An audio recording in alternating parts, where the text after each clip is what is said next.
नमस्कार मित्रांनो, तर आजच्या व्हिडिओमध्ये माहिती पाहणार आहे पोलीस क्लिअरन्स सर्टिफिकेट कशा पद्धतीने काढायचं आहे, चरित्र प्रमाणपत्र कॅरेक्टर सर्टिफिकेट ज्याला म्हणतात ते कशा पद्धतीने काढायचं आहे, लाईव्ह प्रूफ तुम्हाला आजच्या व्हिडिओमध्ये दाखवणार आहे. फॉर्म सहित कशा पद्धतीने डाउनलोड करायचं आहे ते सुद्धा आपण इथं पाहणार आहे. सर्वप्रथम रजिस्ट्रेशन नंबर, त्यानंतर रजिस्ट्रेशन करून लॉग इन करायचं आहे, ॲप्लिकेशन फॉर्म भरायचा आहे, त्यानंतर पेमेंट करायचं आहे, त्यानंतर आपला जो काही फॉर्म आहे इथं डाउनलोड होईल. तर आता नवीन फॉर्म भरण्यासाठी सर्वात पहिले तुम्हाला तुमचं क्रोम ब्राउझर इथं ओपन करून घ्या. पोलीस क्लिअरन्स सर्टिफिकेट टाकलं तरी इथं येऊन जाईल. तर आल्यानंतर या ऑप्शनवरती क्लिक केल्यानंतर आता आपल्याला नवीन नोंदणी करायची आहे. तर इथं जे की पहिले फॉर्मॅट दिलेलं आहे, तर इथून तुम्ही नवीन रजिस्ट्रेशनवरती क्लिक करून तुम्ही तुमचं नवीन रजिस्ट्रेशन करू शकता. या ऑप्शनवरती नवीन रजिस्ट्रेशन आपल्याला आता करायचं आहे. तर त्यानंतर इथं त्याबद्दल कशा पद्धतीने तुम्ही त्याची सिग्नेचर व्हेरीफाय करायची आहे, तर इथं आपण रजिस्ट्रेशनवरती क्लिक करून नवीन रजिस्ट्रेशन इथं करून घेऊ. तर यामध्ये तुम्हाला लास्ट नेम टाकायचं आहे. जसं की तुम्ही लास्ट नेम इथं टाकाल तर इथं तुमचं मराठीमध्ये ॲटोमॅटिकली येऊन जाईल. तर तुम्हाला इथं कॉपी पेस्ट करता येणार नाही. त्यानंतर फर्स्ट नेम इथं तुम्हाला टाकायचं आहे. तर इथं आपण जर OMT टाकलं डेमोसाठी तर इथं मराठीमध्ये ॲटोमॅटिकली येऊन जाईल. फ्युचर टाकलं तर तुम्ही कोणतंही नाव टाकलं तर इथं येऊन जाईल. तर त्यानंतर इथं जे आहे आता आपल्याला मिडल नेम टाकायचं आहे. म्हणजे वडिलाचं नाव किंवा पतीचं नाव ज्यांच्या नावानं तुम्हाला काढायचं आहे ते. तर फर्स्ट नेम, लास्ट नेम आणि मिडल नेम टाकल्यानंतर तुमची जन्मतारीख इथं तुम्हाला टाकायचं आहे. तुमची जन्मतारीख टाकल्यानंतर मेल आहे या फिमेल आहे ते तुम्हाला इथं सिलेक्ट करायचं आहे. तर मेल असेल तर मेल सिलेक्ट करा, फिमेल असेल तर फिमेल सिलेक्ट करा. त्यानंतर तुमचं जे काही कोणता जिल्हा येते ते तुमचा इथं जिल्हा सिलेक्ट करायचा आहे. त्यामध्ये वाशिम येते, यवतमाळ येते, नांदेड येते. तुमचा जो काही जिल्हा असेल जिल्हा सिलेक्ट करा. तुमचा युजर नेम म्हणजे मोबाईल नंबर. तर आता तुम्हाला लक्षात ठेवायचं जे की तुम्ही मोबाईल नंबर इथे टाकत आहात ते मोबाईल नंबर टाका, पासवर्ड टाका. मोबाईल नंबर म्हणजे तुमचं युजर नेम. त्यानंतर इथं जे काही विचारलेल्या माहितीचं प्रश्नाचं उत्तर द्या आणि सबमिटवरती क्लिक करा.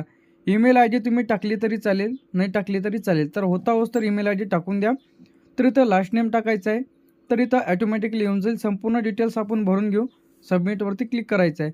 तर या संदर्भात तुमच्या मनामध्ये काय डाऊट आहे हो कमेंट करून नक्की सांगा. सर्व माहिती आपण भरलेली आहे. तर इथं आपलं जे काही व्हेरीफाय आहे तिथं सेल्फ रजिस्ट्रेशन इथं ओके झालेलं आहे. ओकेवरती आपल्याला क्लिक करायचं आहे. क्लिक केल्यानंतर जे काही आपण मोबाईल नंबर आपण तिथं एंटर केलेला होता त्या मोबाईलवरती एक OTP आलेला असेल, ते OTP आपल्याला इथं टाकायचं आहे. तर OTP देखील आपल्याला आलेला आहे. तर OTP आपण इथून टाकून घेऊया. व्हेरीफायवरती आपल्याला क्लिक करायचं आहे. ज्यांना कोणाला OTP आलेला नसेल तर रिसेंट OTP इथं करता येणार आहे. तर रजिस्ट्रेशन आपलं जे काही कंप्लीट इथं झालेलं आहे आता ओकेवरती आपल्याला क्लिक करायचं आहे. तर मी सांगितलेलं होतं की युजर नेम म्हणजे तुमचा मोबाईल नंबर. तर आता लॉग इन करायचं आहे. युजर नेममध्ये तुमचा मोबाईल नंबर टाका. पासवर्ड जे काही तुम्हाला क्रिएट करता 2 वेळेस टाकायचा होता ते पासवर्ड तुम्हाला इथे टाका. कॅप्चा टाका. लॉग इनवरती क्लिक करा. तर आता आपला जो काही मोबाईल नंबर आपला युजर नेम आपण इथं टाकून घेऊ. लॉग इनवरती आपल्याला क्लिक करायचं आहे. कॅप्चा तुम्ही इथून चेंजसुद्धा करता येणार आहे. तर आता लॉग इन केल्यानंतर अशा प्रकारचं इंटरफेस आपल्याला दिसेल. तर प्रायव्हसीसाठी आपण थोडी इन्फॉर्मेशन इथं ब्लर करून घेतलेली आहे. तर इथं तुम्हाला फॉर्म डाउनलोड करायचा आहे, नवीन फॉर्म भरायचा आहे. सर्व्हिसेसवरती जाऊन आता आपल्याला जे काही नवीन फॉर्म इथं भरायचा आहे. तर कधी-कधी साईट वर्क करत नाही तर तुम्हाला जे काही लॉग आउट करून पुन्हा लॉग इन इथं करायचं आहे. तर इथं जे काही आपल्याला आपलं पोलीस क्लिअरन्स सर्टिफिकेट काढायचं आहे, कॅरेक्टर सर्टिफिकेट. तर पहिल्याच ऑप्शनवरती तुम्हाला क्लिक करायचं आहे. जे की पोलीस क्लिअरन्स सर्टिफिकेट यावरती जे क्लिक केल्यानंतर आता आपल्याला आपली जी काही बेसिक माहिती आहे ते तुम्हाला इथे भरायची आहे. तर कोणते डॉक्युमेंटसाठी तुम्हाला कोणते प्रूफ इथं लागणार आहे, कोणतं तुमच्याजवळ पॅन कार्ड नसेल तर दुसरं सर्टिफिकेट येतं कोणतं लागणार आहे. जे की डॉक्युमेंटची लिस्ट तुम्हाला खालील दाखवल्याप्रमाणे आहे. तर इथं ॲडिशनल इन्फॉर्मेशन, जनरल इन्फॉर्मेशन, त्यानंतर ॲड्रेस आणि पोलीस स्टेशन इन्फॉर्मेशन आपल्याला इथं द्यायची आहे. सर्वप्रथम आपलं जे काही माहिती आहे यामध्ये पहिले डॉक्युमेंट्सची दिलेली आहे आपल्याला. तर ID प्रूफमध्ये तुम्ही काय काय देऊ शकता. तुमच्याकडे जर पॅन कार्ड नसेल किंवा तुमच्याकडे TC नसेल तर तुम्ही कोणते डॉक्युमेंट्स तिथं देऊ शकता. तर हे सर्व प्रोसेस इथून चेक करून घ्या. नेक्स्ट पेजवरती आपल्याला क्लिक करायचं आहे. नेक्स्ट पेजवरती क्लिक केल्यानंतर इथं जे काही अर्जदाराचे नाव ॲटोमॅटिकली इथं येऊन जाईल. त्यानंतर जसं तुमचं सर्टिफिकेटवर इथं प्रिंट आहे नाव तसंच्या तसं नाव इथं तुम्हाला टाकायचं आहे. तर इथं नाव टाकल्यानंतर ॲटोमॅटिकली मराठीमध्ये सुद्धा नाव इथं येऊन जाईल. तुमच्याकडे ID प्रूफ काय आहे, पॅन कार्ड आहे, इलेक्शन कार्ड आहे, ड्रायव्हिंग लायसन आहे, स्टुडंट्स आहे की काय आहे ते तुम्हाला इथं टाकायचं आहे. जर तुमच्याकडे स्टुडंट असेल तर स्टुडंट ID इथं नंबर टाकायचा आहे.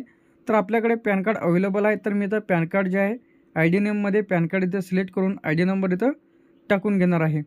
त्यानंतर इथं जे आहे ते तुम्ही तुमचं इलेक्शन कार्डसुद्धा देऊ शकता. त्यानंतर इथं आपण जे पॅन कार्ड इथं सिलेक्ट करून घेऊया. त्यानंतर इथं आपला जो काही पॅन कार्ड नंबर आहे ते इथं टाकायचा आहे. त्यानंतर इथं आपल्याला विचारलेला आपला जो काही ॲड्रेस आहे तर इथं तुमचा पोस्ट, तालुका, जिल्हा हे तुम्हाला टाकून घ्यायचं आहे. त्यानंतर इथं आपलं राज्य महाराष्ट्र सिलेक्ट करायचं आहे. आपला जो काही जिल्हा आहे, आपला जिल्हा इथे सिलेक्ट करून घ्या. तुमचा जो काही जिल्हा असेल, जिल्हा सिलेक्ट करून घ्या. त्यानंतर इथं तालुका ओपन होईल, तालुका टाका. गावाचे नाव टाका, पिनकोड टाका. त्यानंतर रेसिडेंशियल जे काही तुम्हाला विचारलेलं आहे ते तुमची डेट ऑफ बर्थ तिथं तुम्हाला टाकायची आहे. त्यानंतर इथं तुम्हाला परमनंट ॲड्रेस फक्त या चेकबॉक्सवरती क्लिक करा.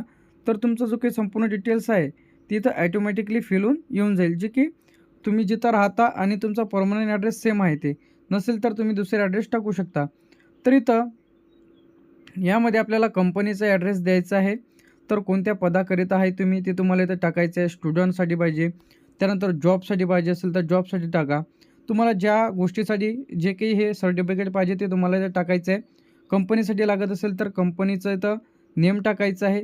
तिथलचा जो काही ॲड्रेस आहे ते कंपनीचा ॲड्रेस टाकायचा आहे. तर इथं इंग्लिशमध्ये टाकल्यानंतर मराठीमध्ये ऑटोमॅटिक ट्रान्सलेट होऊन येईल. आपलं स्टेट सिलेक्ट करा, आपला जिल्हा सिलेक्ट करा, त्यानंतर आपला तालुका सिलेक्ट करा, गाव सिलेक्ट करा, पिनकोड टाका. त्यानंतर तुम्ही यामध्ये 10 वर्षाचा जो काही ॲड्रेस प्रूफ आहे ते तुम्हाला इथे द्यायचं आहे, की तुम्ही या ठिकाणी 10 वर्षापासून राहता ते. तर तुम्हाला तुमचा ॲड्रेस टाकायचा आहे. फॉर्म पोस्ट तुमचा जे काही जिल्हा तालुका टू ते तिथं टाकायचं आहे आणि पिनकोड तुम्हाला इथं टाकायचा आहे आणि नेक्स्ट पेजवरती क्लिक करायचं आहे. सर्व डिटेल्स आपण फिल केल्यानंतर अशा प्रकारचं येईल. त्यानंतर आपल्याला जनरल जे काही क्वेश्चन इथे विचारलेले आहे, तुमच्या म्हणजे शरीरावरती म्हणजे बॉडीवरती काही वॉटरमार्क आहे का, म्हणजे जी काही चिन्ह आहे, कोणत्या मोल आहे का, कुठं खरसलेलं आहे का, ते तुम्हाला टाकायचं आहे. नाही टाकले तरी चालेल, एखादी खून असली तरी टाकली तरी चालेल. तर एखादं जे काही आहे यामध्ये तुम्हाला तुमच्यावर कोणती केस वगैरे चालू आहे का, त्यानंतर तुम्हाला कधी जे काही अरेस्ट केलं का, तर तुम्हाला सर्व ऑप्शन इथं नो नो नो नो करायचे आहे. त्यानंतर 2 तुम्हाला इथं जे काही गॅरंटीदार लागणार आहे तर इथं त्यांचं नाव, ॲड्रेस आणि मोबाईल नंबर इथं लागणार आहे. तर इथं तुम्ही 2 साक्षीदार जे की तुम्हाला इथं लागणार आहे, तर त्या 2 साक्षीदाराचं नाव, ॲड्रेस आणि मोबाईल नंबर टाका आणि नेक्स्ट पेजवरती क्लिक करा. तर तुम्ही इथून केल्यानंतर अशा प्रकारचं येईल. आपलं जे काही पोलीस स्टेशन आहे, आपला जो काही डिस्ट्रिक्ट आहे ते तुम्हाला इथं सिलेक्ट करायचं आहे. डिस्ट्रिक्ट सिलेक्ट केल्यानंतर तुमचं जवळचं जे काही पोलीस स्टेशन आहे ते सिलेक्ट करा.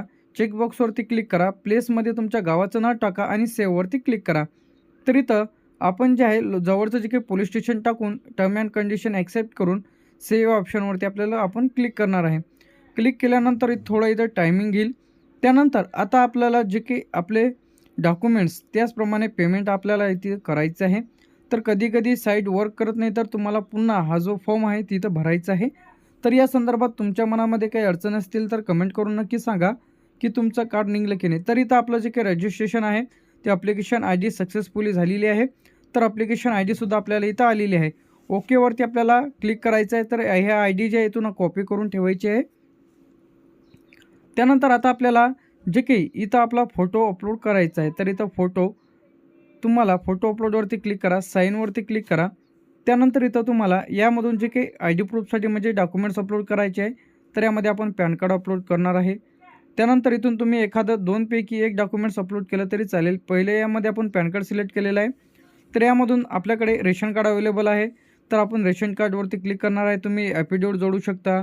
ड्रायव्हिंग लायसन्स असेल तर ते जोडा किंवा जे काही तुमच्याकडे ॲफिडेविट असेल तर ॲफिडेविट जोडा. तर आपल्याकडे रेशन कार्ड सर्वांकडेच आहे. तर रेशन कार्ड आपण सिलेक्ट केलेलं आहे.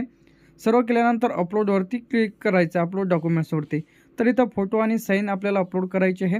तर फोटो आणि साईन आपण सर्व व्यवस्थित अपलोड केलेलं आहे. अपलोडवरती क्लिक केल्यानंतर आता आपल्याला यामध्ये विचारलेलं आहे, यामध्ये आपल्याला शाळेची टीसी, जे की डेट ऑफ बर्थ, सर्टिफिकेट यापैकी कोणते तुम्ही एक जोडलं तरी चालेल. तर तुम्हाला यावरती क्लिक करून तुम्ही हा जो डॉक्युमेंट्स आहे चूज फाईलवरती क्लिक करून अपलोड करायचा आहे. पॅन कार्ड, रेशन कार्ड आणि हे जे की तुम्हाला कंपनीचं बोलवलेलं असेल, जिथून तुम्हाला बोलवलेलं आहे त्याचं जे काही कॉल लेटर आहे ते तुम्हाला अपलोड करायचं आहे. म्हणजे तुम्हाला जे काही कंपनीकडून देण्यात आलेले आहे लेटर, जर तुम्ही टीचर असाल तर तुम्हाला जे काही एक सर्टिफिकेट देण्यात येते की तुम्हाला कशासाठी लागत आहे ते, तर ते सर्टिफिकेट तुम्हाला इथं अपलोड करायचे आहे. तर इथं जे काही सर्व डॉक्युमेंट्स इथं अपलोड करून घेऊया आपण. तर इथं डॉक्युमेंट्स अपलोड केल्याच्या नंतर इथं डायरेक्ट तुम्हाला जे की डॉक्युमेंट चेकसुद्धा करता येणार आहे. अपलोडवरती क्लिक करा. तर इथून तुमचं जर डॉक्युमेंट्समध्ये काही एरर येत असेल तर ते तुम्हाला इथं दाखवेल. संपूर्ण फॉर्म तुम्हाला इथून चेक करून घ्यायचा आहे. तर आता आपण आपला जो काही संपूर्ण फॉर्म आहे ते इथून चेक करून घेतलेला आहे. त्यानंतर नेक्स्ट पेजवरती क्लिक करायचं आहे. नेक्स्ट पेजवरती क्लिक केल्यानंतर आता आपलं जो काही पेमेंट आहे ते पेमेंट इथं आपल्याला करायचं आहे. सर्व डिटेल्स इथून चेक करून घ्या. Address information, general information, police station. तर इथून तुम्ही तुमचं एडिट देखील करता येणार आहे. त्यानंतर हे सर्व प्रोसेस झाल्यानंतर आता आपल्याला जे की प्रोसेस टू पेमेंटवरती आपल्याला क्लिक करायचं आहे. प्रोसेस टू पेमेंटवरती क्लिक केल्यानंतर आता आपल्याला जे काही पेमेंटचं पेज आहे त्यावरती घेऊन जाईल. तर इथून तुम्ही जे की ऑनलाईन पे या ऑप्शनवरती आपल्याला क्लिक करायचं आहे. तर तुम्ही तुमचं debit card, credit card, net banking कशाच्या माध्यमातून तुम्ही तुमचं पेमेंट करता येणार आहे किंवा QR माध्यमातून. तर इथं आपण जे आहे क्रेडिट कार्डवरती जे क्रेडिट कार्ड आणि डेबिट कार्डवरती क्लिक करणार आहे. नेट बँकिंगच्या थ्रूसुद्धा तुम्ही करू शकता. प्रोसीडवरती क्लिक करायचं आहे. क्लिक केल्यानंतर इथं डायरेक्ट UPI दिलेलं आहे, नेट बँकिंग दिलेलं आहे. तर आपण QR इथं स्कॅन करून घेऊ. तर जे की QR स्कॅन केल्यानंतर इथं आता आपलं जे काही पेमेंट आहे ते आपण यावरती क्लिक करणार आहे. तर इथून तुम्ही तुमचं जे काही पेमेंट आहे ते कंप्लीट करायचं आहे. ज्यांना कोणाला पेमेंटमध्ये अडचण येत आहे तर त्यांनी पुन्हा ट्राय करायचं आहे थोड्या वेळाने, अर्ध्या 1 तासाने. तर हे पेमेंट जे तुमचं इथून सक्सेसफुली होऊन जाईल. तर यामध्ये तुम्हाला वॉलेट दिलेलं आहे, UPI दिलेलं आहे, net banking, debit card, credit card, UPI, QR कशाच्या माध्यमातून तुम्ही पेमेंट करू शकता. तर आपलं जे काही पेमेंट आहे तिथं सक्सेसफुल इथं झालेलं आहे.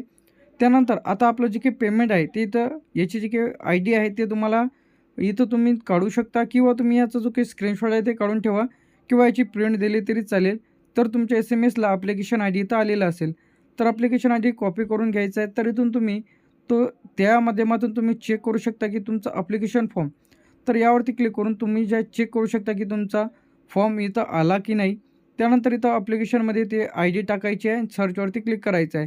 तर इथं तुम्हाला जे हेच फॉर्म इथं ओपन होईल. तर त्यासाठी सर्वप्रथम आपल्याला जे काही तुम्ही जर लॉग आउट केलेलं असेल तर पुन्हा लॉग इन करण्यासाठी तुम्हाला इथं यायचं आहे. आल्यानंतर इथं तुम्हाला आपलं जे काही डाउनलोड आहे, डाउनलोडवरती क्लिक करून तुम्ही तुमचा फॉर्म इथून डाउनलोड करू शकता. तर इथून त्याचं स्टेटस देखील तुम्हाला इथून चेक करता येणार आहे. तर त्यासाठी सर्वप्रथम आता आपण जे काही पुन्हा यामध्ये लॉग इन करून घेऊया. लॉग इन करून घेतल्याच्या नंतर आता आपल्याला जे की इथं सर्वप्रथम आपला मोबाईल नंबर टाका, युजर ID म्हणजे, आणि पासवर्डमध्ये आपला जो काही पासवर्ड आहे ते टाका, कॅप्चा टाका, लॉग इनवरती क्लिक करा. लॉग इनवरती आपण जसं क्लिक कराल तर यामध्ये आपण आता लॉग इन झालेलो आहोत. जेव्हाच्या तेव्हा फॉर्म इथं निघत नाही. एक तर 12 तास लागतात किंवा 24 तासानंतर तुम्ही तुमचा फॉर्म डाउनलोड करू शकता. तर इथं डाउनलोडवरती क्लिक करा, प्रिंट फॉर्म यावरती क्लिक करा. तर इथं तुमचा जे काही ॲप्लिकेशन ID नंबर आहे ते तुम्ही तिथून चेक करू शकता किंवा तुम्ही स्क्रीनशॉट मारलेला असेल तर तिथून घ्या किंवा तुम्ही आतमधूनसुद्धा काढू शकता. तर ॲप्लिकेशन ID जे आपण इथं पेस्ट करून घेऊ. सर्चवरती आपण क्लिक करू. सर्चवरती आपण जसे क्लिक कराल तर इथं फॉर्म जे इथं डाउनलोड झालेले आहे. तर अशा पद्धतीने तुम्ही तुमचं पोलीस क्लिअरन्स सर्टिफिकेटचा फॉर्म भरू शकता. तर या संदर्भात तुमच्या मनामध्ये काय डाऊट आहे व तुम्हाला फॉर्म भरताना काही अडचण येत असेल तर कमेंट करून नक्की सांगा. तर अशाच अपडेट्ससाठी आणि नवीन व्हिडिओसाठी आपल्या चॅनलला सबस्क्राईब करून ठेवा. तर अशाच प्रकारचे अपडेट्स आणि नवीन व्हिडिओज बघायला मिळतील. थँक्यू.